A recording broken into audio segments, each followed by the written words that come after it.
RSS 100 సంవత్సరాల పండగ జరుపుకుంటున్నటువంటి సమయంలో ఆర్ఎస్ఎస్కి లభించిన అతిపెద్ద గిఫ్ట్ ఏమిటి?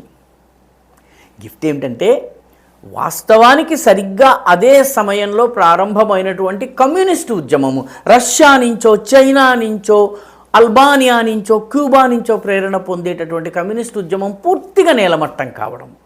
అన్నిటికన్నా ఆనందకరమైన విషయం ఏంటంటే నిన్నటి వరకు తుపాకులు పట్టి మేము తుపాకీ గొట్టం ద్వారానే రాజ్యాధికారం తీసుకొస్తామన్నటువంటి నక్సలైట్ నాయకులు, మావోయిస్టు నాయకులు మహారాష్ట్ర ముఖ్యమంత్రి ఆర్ఎస్ఎస్ యూనిఫామ్ వేసుకుని కార్యక్రమానికి వెళ్ళేటటువంటి దేవేంద్ర ఫడ్నవీస్ ముందు తల వంచి తుపాకీని సమర్పించి ఆయన ఇచ్చినటువంటి భారత రాజ్యాంగపు ప్రతిని పట్టుకుని గ్రూప్ ఫోటో దిగడం. అది ఒకళ్ళిద్దరు కాదు, 60కి పైగా టాప్ నాయకులు. బహుశా 100 సంవత్సరాల పండగ సందర్భంలో ఆర్ఎస్ఎస్కి ఇంతకన్నా పెద్ద గిఫ్ట్ ఇంకోటి ఉండదు.